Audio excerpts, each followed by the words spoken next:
Hey, what's up everyone? My name is Paul, and in this video, we're going to be checking out Etude 2 for the 2024-2025 TMEA All-State Jazz Auditions. So this Etude, Etude number 2, is particularly challenging because of its slower tempo. At slower tempos, all the details become more apparent, rise to the surface. Details of sound, intonation, articulation. So the type of sound we're producing becomes really important in this etude because of how apparent it is. It's not hidden behind technique. And one of the main ways to work on sound is long tones. So there are many really great long tone exercises you can do to work on developing your sound. However, this next one I'm going to share with you, I particularly enjoy because it works on switching between two different types of sounds that we use when playing jazz. So this long tone exercise works on switching between hard or normal tone, where the lip is rolled in and kind of firm, and then subtone, where we roll the lip out, bring the jaw down and back. So to do this exercise, we're going to play a tone, hold it for 4 counts, go down a half step, hold it for 4 counts, and then return to the original pitch, holding it for 4 counts. And when we play through these 3 pitches, we're going to be hard or straight tone, subtone, return to hard tone.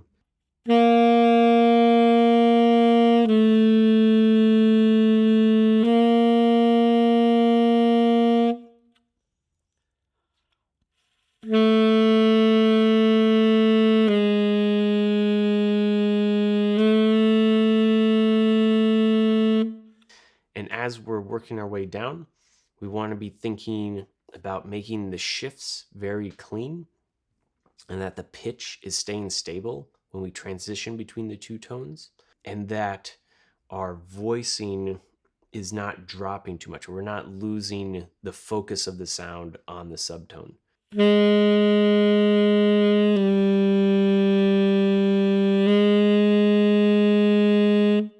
Lots of times the tendency can be for the pitch to go too flat when we go into the subtone, and vice versa when we return to the normal pitch. As we're bringing the jaw forward and rolling the lip in, the pitch can tend to go too sharp.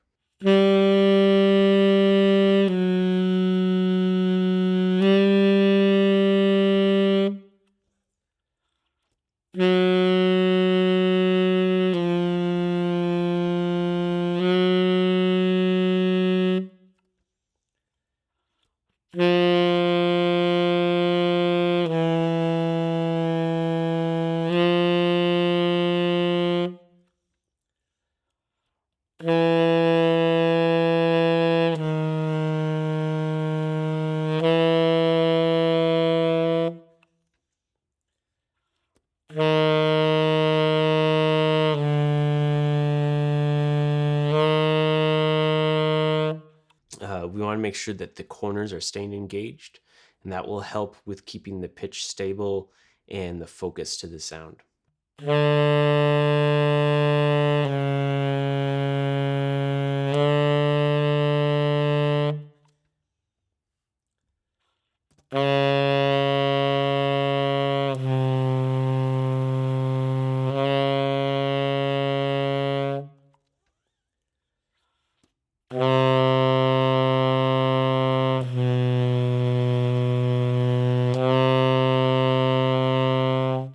And so now in general, we're not always using straight hard tone or straight subtone. It can be a shade or a mix between the two. So thinking like 25%, 50%, 75% subtone, or anything in between.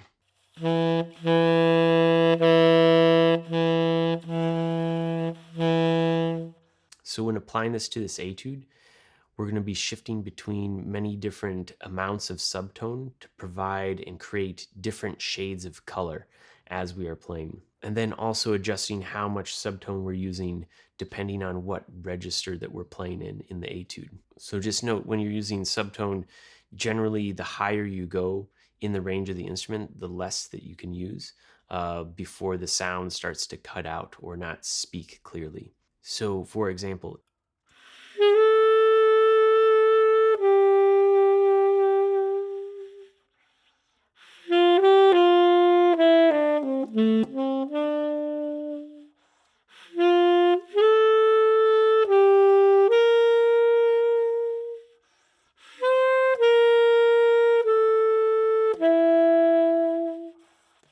And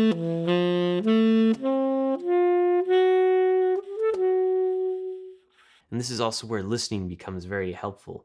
So a great listening exercise is to listen to different saxophone players and then pay attention to how they are using subtone, like how much, trying to visualize what percentage are they using and how are they shifting between different colors of subtone and hardtone.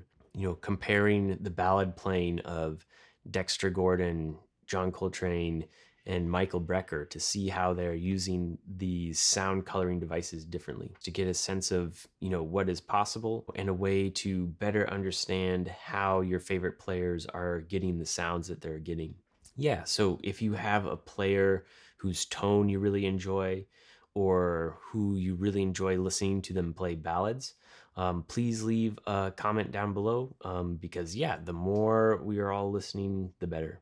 Okay, so another great exercise to work on with this etude in terms of developing sound and intonation is to incorporate long tones into the passages in the etude itself, or turn the passages into a long tone exercise. Let's try doing from the downbeat of 10 into beat 2 of 10.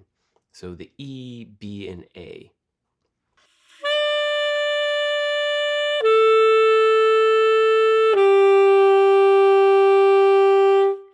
We can also play certain things in time and then at an arrival note, just hold that note. So for example, beat 2 is going into beat 3 of measure 10.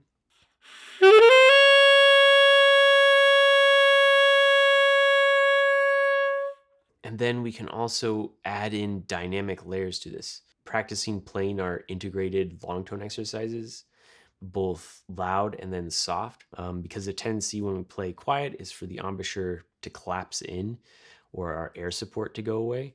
And by practicing it this way, it's going to help bring stability both to the embouchure and the airstream. So for example, if I play the pickups into beat 11 as like all half notes,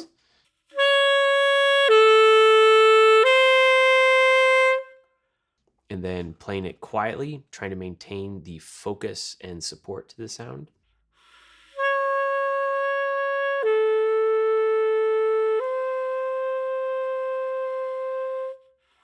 This would probably feel more taxing or more challenging than if you were to play it in real time. And that's kind of the idea. So when you're playing it in time, in rhythm, you'll feel more locked in and more solid in terms of tone and pitch. Let's start from beat 3 leading into beat 4 of measure 11.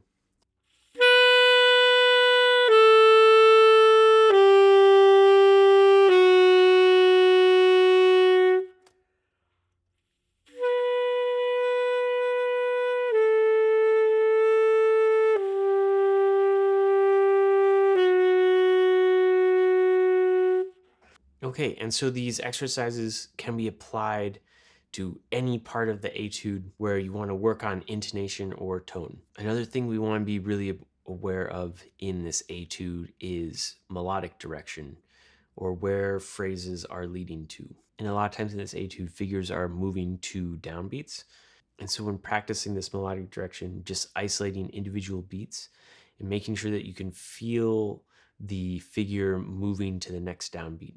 So for example, in the figure, the 16th note figure starting in measure 18,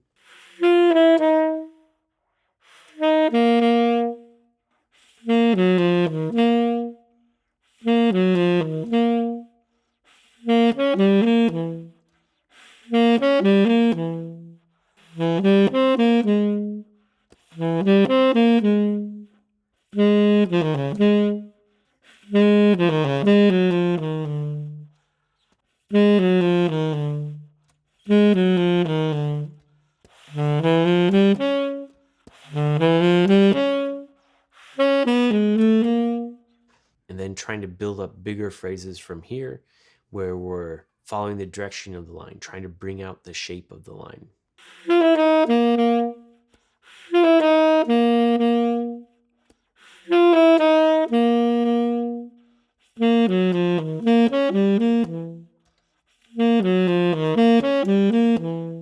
So here I'm trying to think each part of the phrase is moving to the next downbeat, but then they're adding up or building together, kind of combining together to create this longer phrase.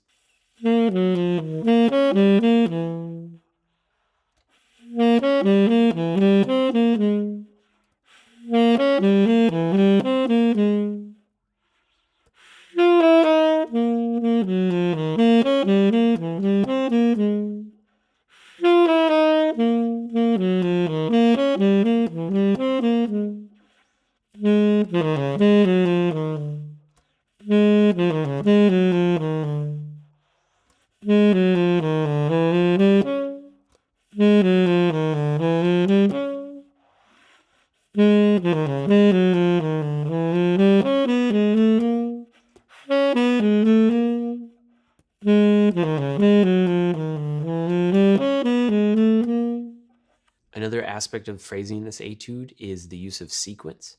So when you see rhythmic ideas that return or repeat, try to think of these as motivically connected or related ideas as you play them to create greater coherence and melodic direction in the line. Lots of times these rhythmic repetitions in the etude are descending in pitch, so I often approach them as the second one getting slightly quieter, since it's getting lower as well. And as always, when working on these etudes, we want to be practicing with the metronome, and particularly in this etude, working at the underlying subdivision level. So really working with how these underlying triplet, eighth note, and 16th note subdivisions contribute to the rhythmic figures present in the etude. So this would involve not only playing with the metronome, but singing and clapping rhythms with the metronome, clapping underlying subdivisions while singing rhythms, just so you get a really clear idea in your ear of how these rhythms sound. And to help with this, we also want to be visualizing where downbeats are, how the rhythms fit into the bigger pulse as well. And this can help to visually process the rhythms, seeing how they fit into the measure, and therefore make them easier to play. So hopefully this video has been helpful. I know we didn't go through and cover everything in the etude, but the strategies that we talked about can be applied to any parts of the etude that you want to work on. And again, if you have any specific questions, please feel free to leave them in the comments below. And thanks again for watching.